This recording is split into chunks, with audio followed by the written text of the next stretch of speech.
중고등부 수련회가 지난 목요일에 시작해서 어제까지 은혜 중에 잘 마쳤습니다.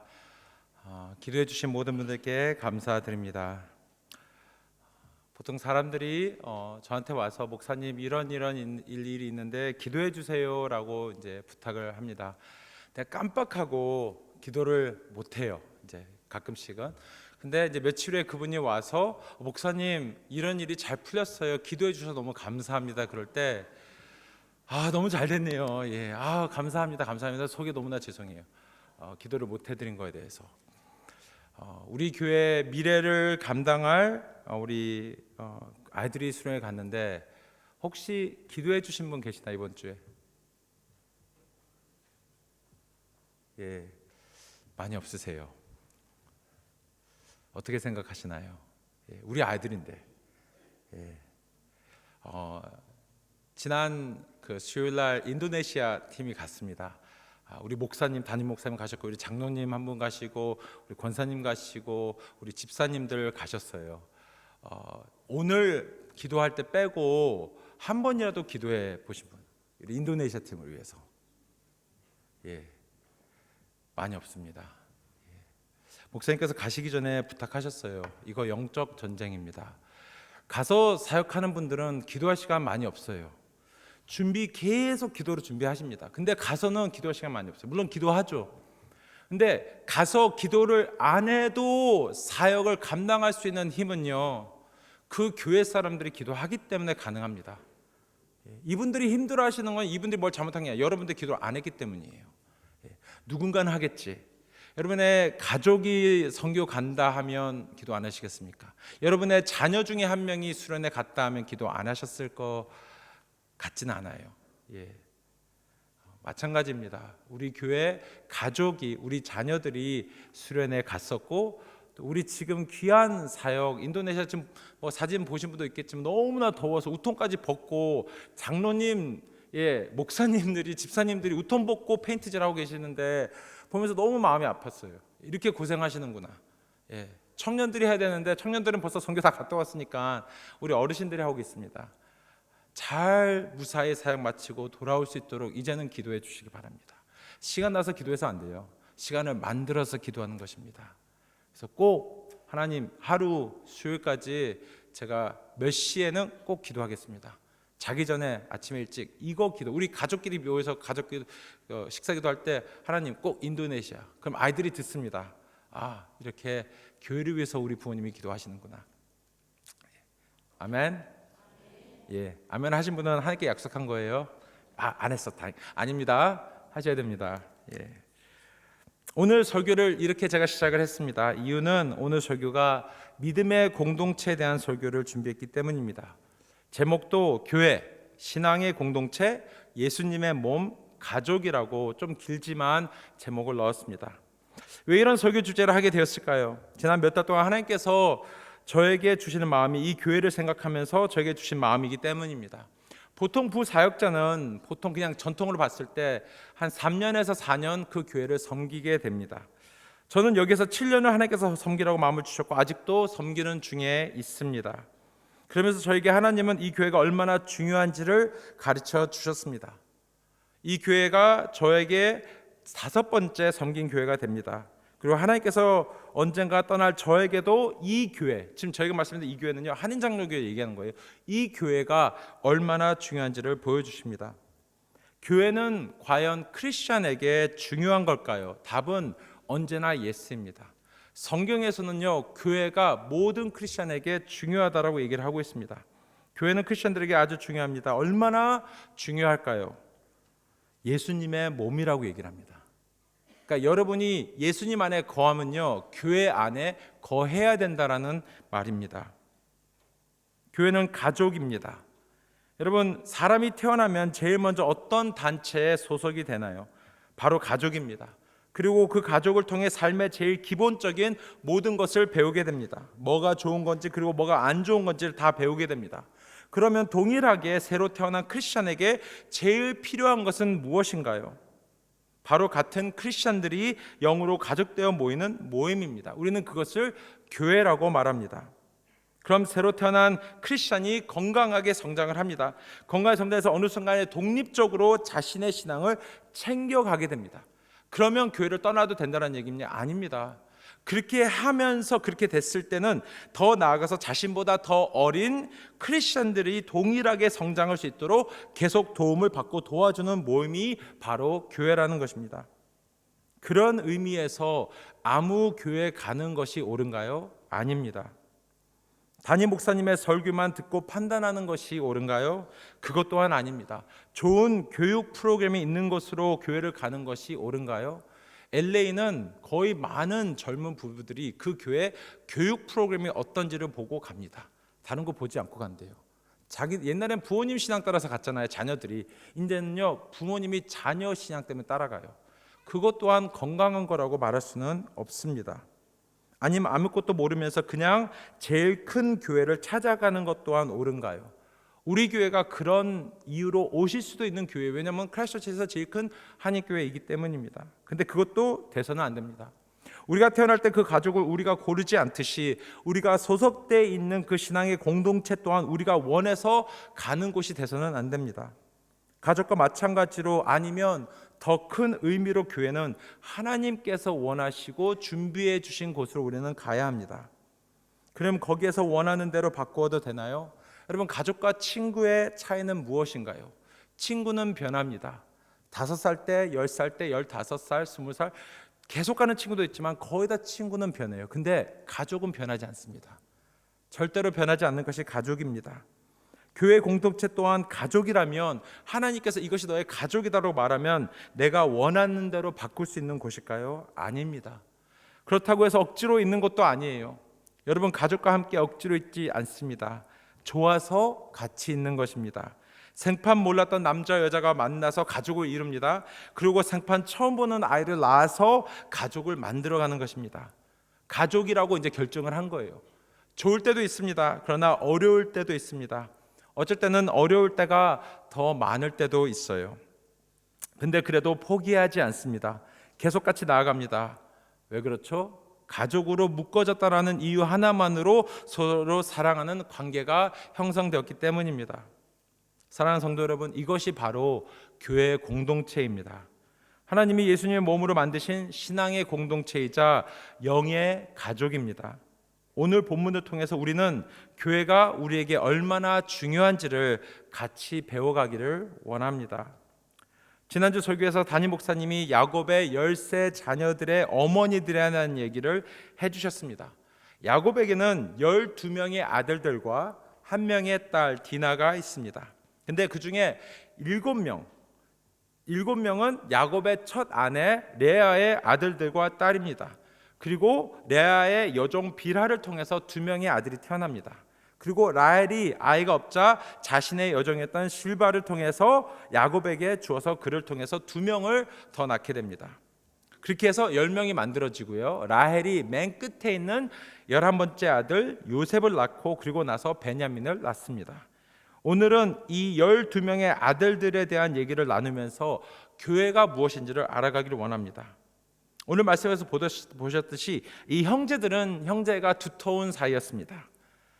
참 좋은 사이였어요. 연합을 잘했어요. 근데 문제는 그 형제애가 그들 중 한 명을 증오하는 데에서 나왔다는 거예요. 예전에 이런 얘기를 들었습니다. 학교에서 선생님들이 반 애들이 연합하기를 원하면 그 교사가 아이들의 공공의 적이 돼야 된다는 얘기를 들었습니다. 이유는 그 아이들이 공공의 적 앞에서는 연합할 수 있기 때문이라고 얘기를 합니다. 세계 2차 대전 때 미국이 중국과 소련과 연합할 수 있었던 이유도 바로 그것이고요. 예수님을 죽일 때 적이었던 헤롯과 빌라도가 연합할 수 있었던 이유이기도 합니다. 근데 라헬이 낳은 요셉과 베냐민을 뺀 나머지 10명의 형제들이 연합하는 것은 처음부터 쉬운 것은 아니었을 것입니다. 왜냐하면 그중 6명은 아내에게서 태어난 아들이고 나머지 4명은 아내들의 여종들에게서 태어난 아들들이었기 때문입니다. 약간은 우리는 아버지의 아내에게서 태어난 아들인데 너희들은 여종이야. 여종의 태어난 아들이기 때문에 깔볼 수도 있었을 거예요. 서로 잘 대했을 리가 없을 것 같습니다. 근데 그들에게 공공의 적이 생겼습니다. 바로 라헬의 첫 아들 요셉입니다. 둘째 아들 베냐민은 형들에 비해 아주 어렵기에 별 상관을 안 했을 것 같습니다. 근데 문제는 요셉이었어요. 왜 요셉이 문제였을까요? 세 가지 이유가 있는데 첫 번째 문제는 아버지부터 시작을 하게 됩니다. 바로 야곱이 요셉을 애지중지하게 키웠기 때문입니다. 근데 그럴 수밖에 없는 게 야곱이 처음에 반해 결혼한 사람은 레아가 아닌 라헬이었기 때문입니다. 근데 그 사랑받는 이유로 하나님이 라헬에게는 아이를 허락지 않고 레아에게 6명의 아들을 먼저 주십니다. 결국 하나님이 한참 후에 라헬이 야곱의 11번째 아들을 요셉을 낳게 됩니다. 또 시간이 지나서 12번째 아들 베냐민을 낳다가 그만 죽어버립니다. 그러니 야곱이 얼마나 요셉을 사랑했는지는 상상이 됩니다. 그리고 그 상상할 필요 없이 성경이 얼마나 사랑했는지를 기록해 주고 있습니다. 오늘 읽은 본문에서 요셉에게만 채색 옷을 입혔다고 써 있습니다. 다른 아들들에게는 주지 않은 제일 좋은 옷을 요셉에게만 주었어요. 야곱이 거지였나요? 아닙니다. 야곱은 부자였습니다. 다른 아들들에게 이 옷을 주지 않은 이유가 돈이 없어서였나요? 그 옷이 브랜드가 하나밖에 없어서 안 준 건가? 아닙니다. 자신이 제일 사랑하는 아들에게만 구별해 준 거예요. 이러니 형들이 좋아할 리가 있겠습니까? 근데 또 다른 이유가 있습니다. 2절에서 그가 그들의 잘못을 아버지에게 말했다라고 얘기해요. 고자질을 한 것입니다. 그것도 자신의 큰 형 10명에 대해서 고자질을 한 거예요. 형들이 그런 막내를 좋아했을까요? 그렇지 않아도 아버지가 자신들보다는 요셉을 더 사랑하는 것은 또 감당하기 힘든데 동생은 눈칫밥 없이 계속 고자질하면서 고자질하게 됐습니다. 형들이 이뻐 보겠습니까? 그런 동생을 죽이고 싶을 정도로 증오하는 것은 너무나 당연했습니다. 근데 문제는 여기서 끝나지 않습니다. 하나님도 안 도와주세요. 오늘 읽은 후반부에 요셉이 꿈을 꿉니다. 그것도 형들을 열받게 하는 내용이었어요. 이 꿈을 요셉이 원한 대로 꾼 걸까요? 아닙니다. 하나님께서 주신 꿈이에요. 물론 조금 눈치가 있었다면 그 꿈의 의미를 대강 짐작하고 형들에게 얘기하지 않았을 거예요.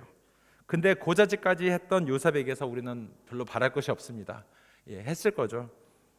아들들은 아버지의 인정을 먹고 산다는 얘기를 예전에 들었습니다. 그래서 보통 교회에서 애들을 보게 되면요, 어머니가 교회에서 활동적이면 딸들도 활동적인 경우가 있고 아버지가 활동적이면 아들들도 활동적인 것을 보게 됩니다.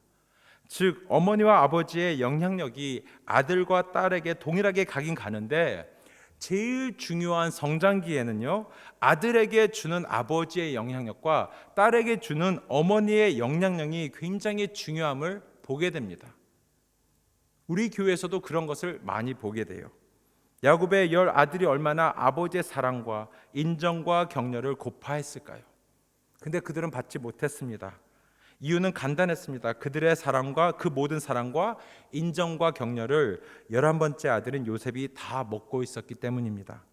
그런 요셉이 꿈꿈에 곡식단들과 해와 달과 별들이 나오는데 다 형들과 부모를 상징하는 것 같고 그들의 당과 별들이 다 자신에게 절을 하는 것이었습니다. 형들이 요셉을 너무나 증오해 죽일 만한 이유들이 다 9장에서 들어가 있습니다. 그래서 우리가 성경을 계속 읽어가잖아요. 그래서 지금 저희들이 출애굽기로 갔을 텐데 그 이야기를 나머지를 보게 되면 밭에서 일하던 형들을 찾아온 요셉을 형들이 구덩이에 넣습니다.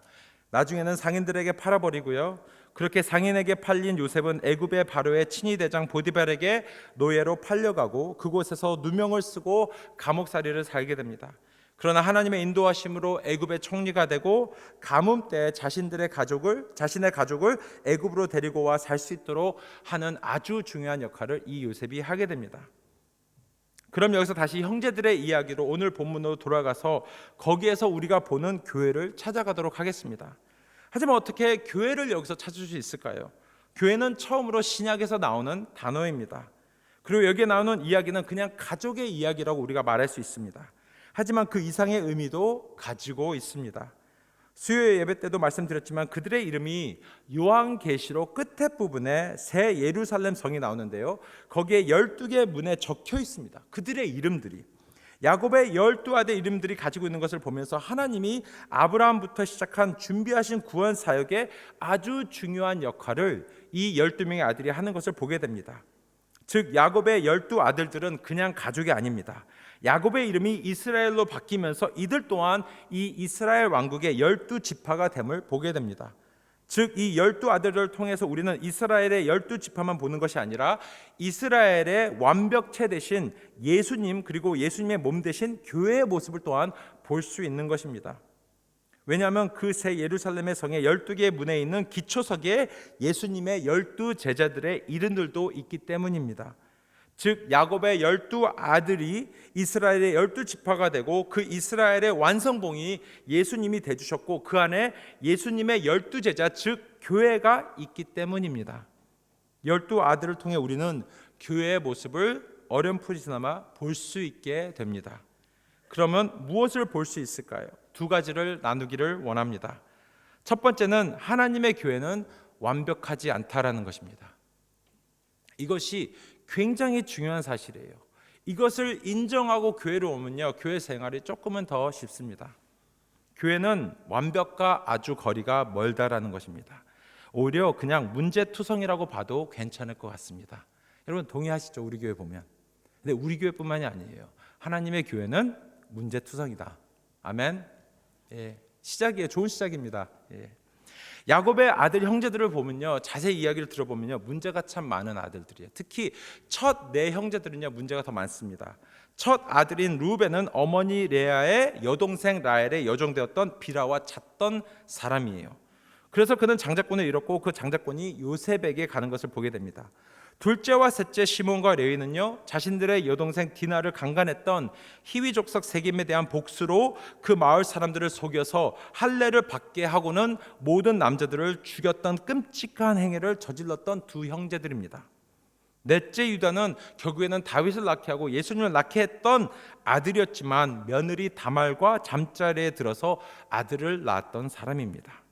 그리고 좀 전에 말씀드린 대로 아무리 미워도 그렇지 이들 모두는 자신의 혈육이었던 동생을 죽이려고 했고 결국 노예로 팔았던 사람들입니다. 이것이 야곱의 아들들의 이야기입니다. 근데요, 그럼에도 불구하고 이들을 택하셔서 하나님은 이스라엘 민족을 만드십니다. 이유는 간단합니다. 하나님께서 그들의 아버지 야곱, 그들의 할아버지 이삭, 그들의 증조 할아버지 아브라함에게 그 언약을 먼저 만드셨기 때문입니다. 그들을 축복하시겠다고 말씀하셨고요, 그들로 하여금 큰 나라가 될 것이라고 말씀하셨고 그들이 또한 축복의 요소가 될 것이라고 하나님께서 약속을 하셨습니다. 그리고 그 약속을 하나님은 신실하게 지켜가신 것입니다. 사랑하는 성도 여러분, 교회도 그런 곳입니다. 세상과 교회가 다른 것이 있다면요, 세상은 자신들이 죄인인 것을 깨닫지 못하는 곳이고요, 교회는 자신들이 파렴치한 죄인임을 깨닫고 하나님의 자비와 용서를 구하기 위해 모인 공동체입니다.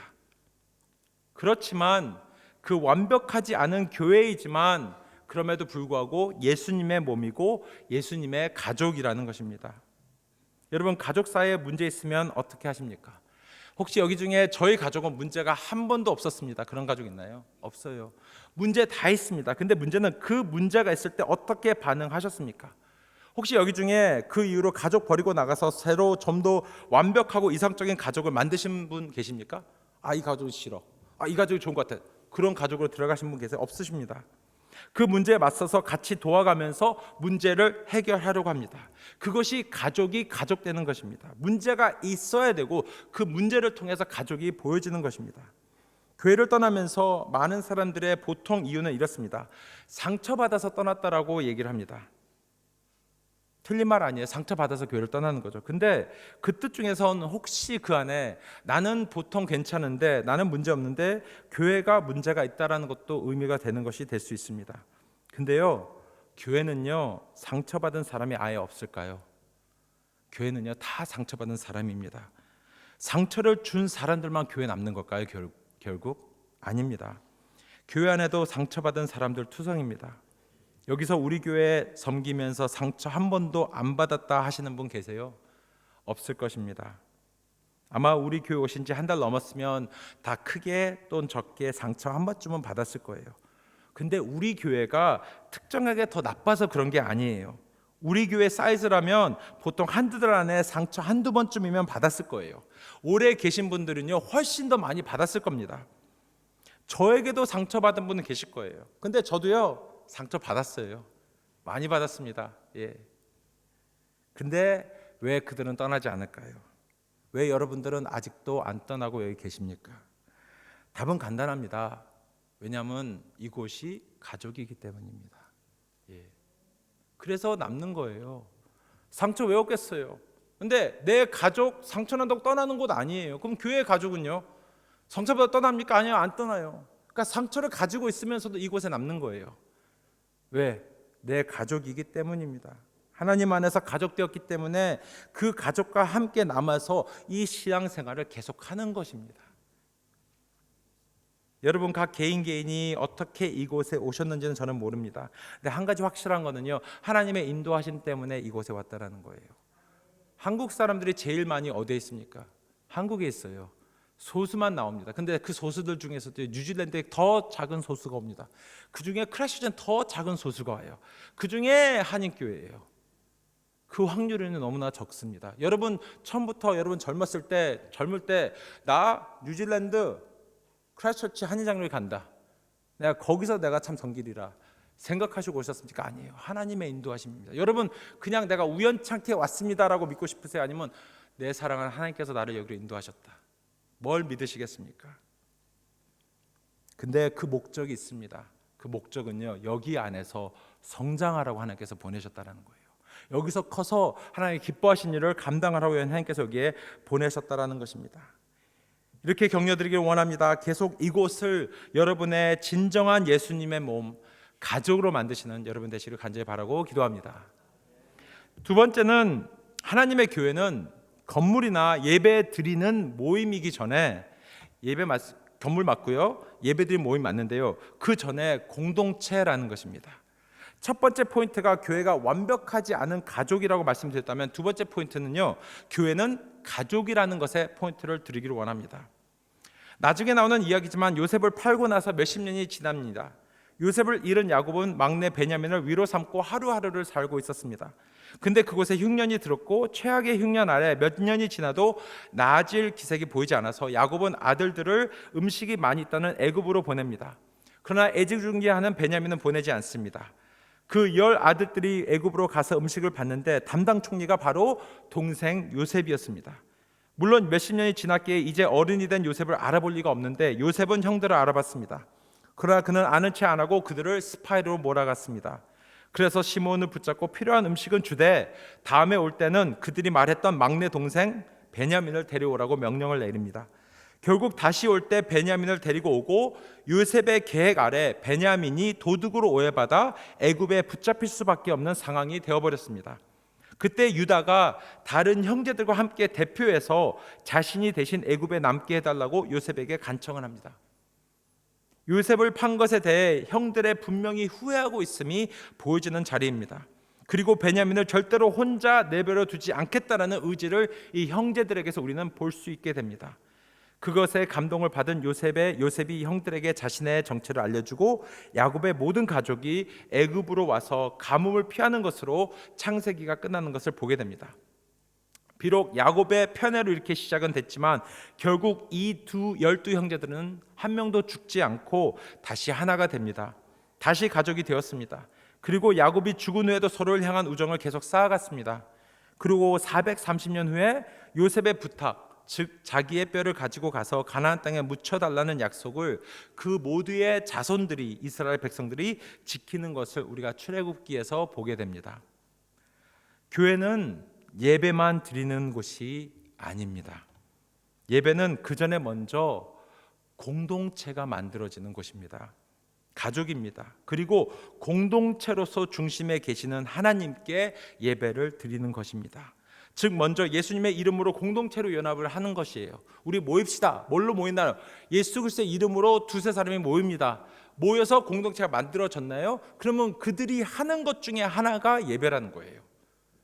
그냥 예배를 들어오는 것이 아니라 공동체가 만들어진 것에서 예배를 드리는 것입니다. 그러면 공동체가 돼서 예배를 드리는 것과 그냥 예배만 나와서 예배를 드리는 것에 큰 차이가 있나요? 분명히 있습니다. 그 차이를 말씀드리기를 원합니다. 중요한 부분입니다. 여러분, 집에서 먹는 식사가 있고요, 식당에서 먹는 식사가 있습니다. 어떻게 다를까요? 식당을 보겠습니다. 식당을 가는 이유는 딱 한 가지예요. 식사를 하기 위함입니다. 내가 음식을 하거나 설거지를 할 필요는 없습니다. 그냥 가서 먹고 나오면 됩니다. 누가 나를 서빙하는지 그 식당 주인이 누군지는 별 상관하지 않습니다. 왜냐하면 식당은 밥을 먹기 위함이지 거기에 있는 주인이나 종업원들이나 다른 손님들하고 친해지려 가는 곳이 아니기 때문입니다. 그냥 만난 밥만 먹으면 돼요. 근데 꼭 해야 되는 것이 돈 내고 가야 돼요. 돈 내고 가면 끝입니다. 다시 오는 것은 자신의 마음에 달렸고요. 평가도 합니다. 인터넷에 여기는 몇 점을 줍니다. 이 음식 좀 이래요 저래요. 평가를 할 수 있습니다.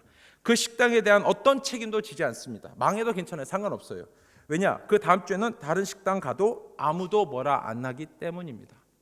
근데 집에서 먹는 식사는 어떻습니까? 집에서는 물론 거의 어머님들이 식사를 준비합니다. 그때 가끔씩 자녀들이 와서 테이블 세팅도 도와줍니다. 그리고 애들이나 아버지만 밥을 먹는 것이 아니라 음식을 준비한 어머니도 같이 앉아 먹습니다. 먹으면서 이야기를 나눕니다. 그리고 자녀들이 설거지를 합니다. 아버지는 음식을 구입할 수 있도록 일을 해서 돈을 벌어오고요. 식사를 통해 한 가족임을 깨닫는 시간을 가지는 것이 가족의 식사 시간입니다. 아이들이 인터넷 들어가서 오늘 우리 엄마 식사 4.5 뭐가 음식이 좀 짰어요. 그렇게 하나요? 절대로 그렇지 않아요. 그리고 그 다음 주 그 다음 날도 집에 와서 그 밥을 먹는 것입니다.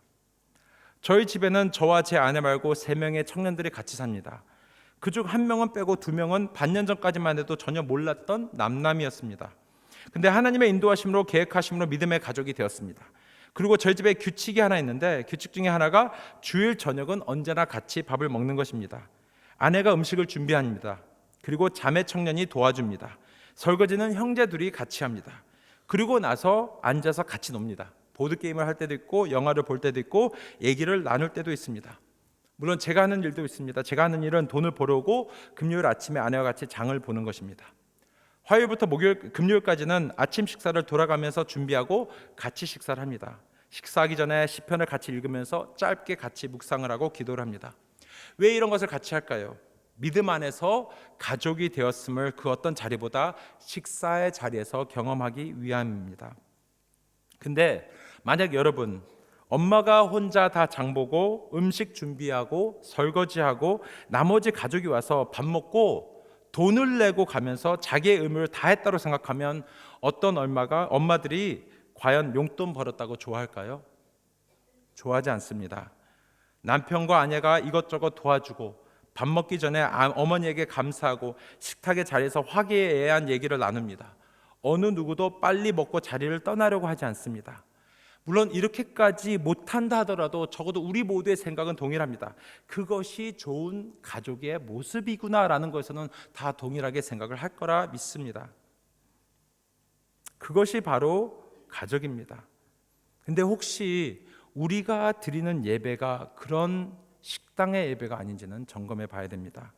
교회를 식당처럼 온다는 것은 그 안에 있는 사람들하고 친해지는 것에 관심이 없습니다.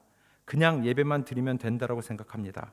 밥을 먹으면 되듯이 크리스천이기에 어떤 교회 상관없이 어떤 예배 상관없이 예배만 드리면 된다고 생각합니다. 그리고 밥 먹은 값은 내야 하기에 헌금은 꼭 드리고 나갑니다. 이렇게 하면 식당하고 어떻게 다르겠습니까? 분명히 가족이라면 그렇게 하지 않습니다. 이것이 가족입니다. 가족이기에 돈 안 받고 최고의 음식을 준비해 주는 거예요. 같이 먹는 것입니다. 그리고 이것저것 도와주는 것입니다. 정확하게 도와주는 것도 아니죠. 가족의 일원으로서 자신들이 할 일을 찾아가는 것입니다. 사랑하는 성도 여러분, 교회 공동체도 마찬가지입니다. 꼭 내가 뭘 해서 가족이 되는 것 아닙니다. 그렇게 오늘부터 교회 끝까지 남아서 뭔가를 하라는 뜻도 아닙니다. 다만 하나님이 나를 우리 가족을 이 교회, 이 신앙의 공동체로 보내주셨고 하나님은 이곳에서 우리가 서로를 깊이 사랑하면서 가족의 기쁨을 누리기를 원하신다라는 것입니다. 물론 어떨 때는 책임을 가지고 섬기고 예배 자리를 지켜야 하기에 힘이 들 때도 있습니다. 근데 가족에서요, 식사 시간 때 제일 기쁜 사람을 제가 알기로는요, 어머님들이에요. 왜 그럴까요? 사랑하는 가족 위해서 음식을 만들 때처럼 제일 행복할 때가 없다라고 들었습니다. 그러니까 섬기는데 제일 좋아요. 그것입니다. 가끔씩은 공동회의 때 발언을 하시는 분들의 얘기를 들어봅니다. 많은 귀한 얘기들 하세요. 정말 교회를 사랑하시기 때문에 말씀하시는 거라 믿습니다. 근데 한 번 그런 일이 있었어요. 공동회의 끝나고 그 다음 주에 교회 청소가 있었어요. 적어도 교회 청소 오신 분들 중에 그때 그 전주에 공동회에서 발언하신 분들 중에는요, 딱 한 분만 그 자리에 계셨어요. 발언한다고 교회를 사랑하는 게 아닙니다. 교회 사랑은요, 보입니다. 엄마가 나를 얼마나 사랑하는지, 아빠가 나를 얼마나 사랑하는지 말한다고 안 해요. 말은 해야 되죠. 분명 말은 해야 됩니다. 근데 행동으로 보이지 않으면요, 어느 자녀들도 그걸 믿지 못합니다. 사랑은 나타나요. 내가 뭘 하기 때문에 나타나는 게 아니에요. 여러 가지 모습에서 분명히 보이게 되는 것입니다. 사랑하는 형제자매 여러분, 우리 교회 참 좋은 교회입니다. 제가 섬겼던 교회 중에 제일 좋고 건강한 교회입니다. 저는 누구한테 주가 저 뉴질랜드 갈 건데 물어보면 저는 딱 그러게, 크라이처치 가세요, 한인 장로 교회 가세요라고 말할 수 있어요. 정말로. 이민 가십니까? 뉴질랜드로 가세요. 그 중에 크라이처치 가세요. 그 중에 한인교회 찾아가세요. 이민 갈 생각 없으세요? 가세요. 뉴질랜드로 가세요. 크라이처치로 가세요. 한인장로 교회세요. 여러분, 공동체가 얼마나 중요한지 아세요? 우리가 직장 때문에 교회 떠나죠. 직장 때문에 다른 도시 갑니다. 자녀 때문에 다른 도시 가요. 교회 때문에, 교회가 왜 거기 안 들어가는지 모르겠어요. 저는요, 교회 때문에 모이고 싶어요. 저희하고 같이 살았던 어떤 자매가 이런 얘기를 해요. 목사님, 다른 곳으로 가시면 그곳에서 같이 살고 싶어요. 왜? 여러분, 마음의 평안이 있으면 그것보다 더 직장 상관없어요. 정말로. 어떤 학교인지 마음의 집을 찾으면요, 거기가 제일 좋아요. 거기서 학교 다녀도 괜찮습니다. 거기서 직장 가죠. 왜? 내 마음, 내 가족이 평안을 찾을 수 있는 곳이면. 우리 중고등부 아이들 중에 굉장히 많은 아이들이 이제는요, 이곳에 남아요. 그게 왜 변했을까요? 아이들이 교회를 사랑하는 것을 배우게 됐습니다. 공동회 왜 나올까요? 그 아이들이 이해 못하는데, 왜냐하면 우리 교회이기 때문입니다. 그들 중에 어떤 아이들은요, 7일 중에 6일을 교회 와서 섬겨요. 근데도 좋은 학교 가요. 정말 잘해요. 못한 거 하나도 없어요. 정말 이쁩니다. 예.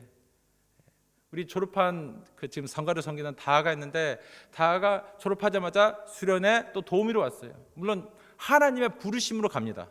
예. 하나님의 부르심 때문에 가는 거 우리가 다 확인해 줬어요. 축복해요. 그리고 그 교회에서 이제는 이 교회는 친정이다, 그렇게 얘기를 합니다. 오늘 아침에 또 오클랜드 간 친구가 있어요. 여기는 친정이고 이제 빨리 교회 가서 정착하고 그 교회를 너의 가족으로 만들어라. 얼마나 귀한지 모르겠습니다. 예. 근데 아쉬운 점도 있습니다. 아쉬운 점은요, 다른 교회들과 마찬가지예요. 10%만 섬기는 교회입니다.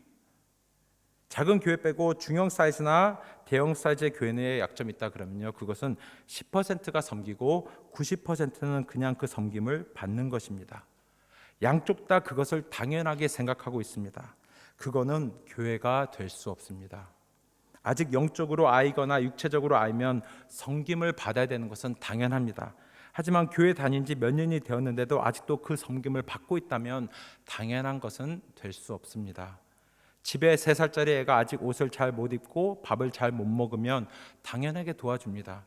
하지만 멀쩡한 20살짜리가 아직도 옷을 못 입고 밥을 못 먹으면 그것은 정상이 될 수 없습니다. 한인장로교회 공동체로 다시 한번 여러분들을 초대하기를 원합니다. 저는 언젠가 하나님의 부르심으로 여기를 떠날 것입니다. 빨리 떠난 건 아닙니다. 언젠가는 떠날 거예요. 근데 전 지난 7년 동안 했듯이 계속 이곳에서 제자를 삼을 것입니다. 떠날 때까지 저의 모든 열정과 사랑을 부어 넣을 것입니다. 그리고 저는 욕을 먹어도 할 말은 합니다. 왜냐? 성경의 말씀을 믿습니다. 예수님도 하신 말씀에 대해서 사과하지 않으셨어요. 제자들도 자기 한 말에서 사과하지 않아요. 왜? 하나님의 말씀이면 합니다. 근데 누구한테 잔소리를 제일 많이 하죠, 여러분들? 자녀들에게 제일 많이 합니다. 왜 할까요? 사랑하기 때문에 합니다. 가끔씩 이런 얘기를 들었습니다. 이런 말은 부흥 강사가 와서 참 좋다라는 얘기도 있어요.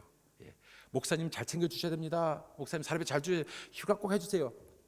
저는 그게 이해가 안 됩니다. 왜 부흥 강사가 해야 될 말 있죠? 왜 담임 목사와 그 교회 목사들이 필요하기 때문에, 그것이 아프다 하더라도 정말 그것이 교회를 사랑하기 때문에, 교회 성도님들 하나님 앞에서 아름답게 성장할 수 있기 때문에, 그것을 믿기 때문에 좀 힘들다 하더라도 도전이 되고 그리고 사랑하는 마음으로 왜 못할까라는 생각을 하게 됩니다. 그래서 이렇게 드리는 말씀입니다. 저의 미국 교회는, 제가 잘했던 교회는 지금 거의 없어지기 일보 직전입니다. 저는 미국에 가면 저를 반겨주는 교회는 없어요. 가족은 있죠. 근데 저는 여기에서 어디를 간다 하더라도 제가 딱 누가 저한테 당신의 홈 철치 친정은 어디입니까? 그럼 저는 진짜 어디 가서 여러분 들어보시면 딱 얘기할 수 있어요. 저는 크라이스트처치 한인 장로교회라고 말할 수 있어요. 여기서 제가 다시 거듭남을 경험을 했습니다. 첫 번째로 제자들을 여기서 양육했습니다. 그리고 저는 정말로 이 교회 한 분 한 분이 정말 귀하다라는 것을 알게 됩니다. 한 분 한 분이 귀해요. 그리고 한 분 한 분이 중요합니다. 여러분의 달란트를 하나님께서 여러분에게만 주셨고 그거를 사용하지 않으시면요, 다른 분들이 그걸 못 받아요. 근데 또 다른 분들이 본인의 역할을 감당하시면 그것이 여러분에게 힘과 용기와 모든 능력이 거기에서 오게 됩니다. 그래서 가족의 역할을 잘 감당하는 교회가 됩니다. 다시 한번 초대합니다. 이 교회 좋은 교회예요. 어떤 이유로 오셨든지 이제는 이 교회에 내가 내 자녀들이 평생 뿌리를 삼고 성장하는 교회 되시기 바랍니다. 여러분도 함께 이 아름답고 좋은 공동체 안에서 같이 성장해 나아갈 때 하나님이 약속하신 기쁨과 감사와 평안이 넘치시기를 바라고 기도합니다. 기도하시겠습니다. 이 시간 혹시 옆에 있는 분들과 손 잡아주시겠어요? 너무 멀면 안 잡아주셔도 되고요. 우리 시간 같이 먼저 기도하기를 원합니다. 제가 기도하기 전에 하나님, 이 공동체 교회를 더 사랑하게 해 주시옵소서. 그리고 옆에 있는 사람들을 더 사랑하게 해 주시옵소서. 하나님께서 저희들에게 주신 가족입니다. 너무나 귀한 가족입니다. 아버지 하나님, 이들 사랑할 수 있게 해 주시옵소서. 내 힘으로 사랑할 수 없습니다. 아직도 이름도 많이 모릅니다. 그러나 하나님께서 네 가족이야, 네 형, 네 오빠, 너 동생들이야, 너의 부모님들이야, 너의 자녀들이야 라고 말씀하십니다. 하나님, 이들을 정말 사랑하는, 그래서 모두가 봤을 때 저 교회 정말 사랑이 넘치는 가족 같은 교회다. 저렇게 큰데 어떻게 저런 안에서 가족이 만들어지지? 하나님, 그런 교회, 또 내가 그 교회 한 지체가 되게 해 주옵소서. 같이 한 마음으로 먼저 기도하겠습니다. 사랑하는 아버지 하나님, 한 명 한 명이 너무나 귀한 공동체입니다. 하나님께서 보내주셨습니다. 나를 보내주셨고 여기 있는 모든 사람들을 보내주셨습니다. 이분이 있기 때문에 이분의 성령님의 안에 은사가 나를 더 아름답게 만듭니다. 그리고 내 안에 있는 성령의 은사가 다른 여기 모두에게 또한 동일하게 도전이 됩니다. 서로에게 너무나 필요한 존재입니다. 아버지, 이제 저희 모두가 그걸 알게 하여 주시옵소서. 내가 정말 이 교회에 필요한 존재였구나. 내가 이 교회가 정말 나에게 필요한 공동체였구나. 이제는 알게 하여 주시옵소서. 월요일 날부터 토요일까지 모든 모임들 또 불러주셨고 또 마켓이나 그런 데 만날 때 정말 반갑게 또 맞이할 수 있게 해 주시옵소서. 인도네시아 팀 주님께서 기뻐 받아 주셨고 귀한 사역 잘 감당하고 주일날 무사히 도착할 수 있게 인도하여 주시옵소서. 모든 허브 모임들 더 열심히 참가하고 허브장의 책임이 아니라 허브장이 오라고 해서 가는 것이 아니라 허브장 언제 만날까요? 더 도와주며 격려하는 모임들 되게 하여 주시옵소서. 각 교육부서들 저희 아버지 하나님께서 힘 주셔서 더 큰 은혜들이 나타나게 하여 주시옵소서. 감사드리며 예수님 이름으로 기도했습니다. 아멘.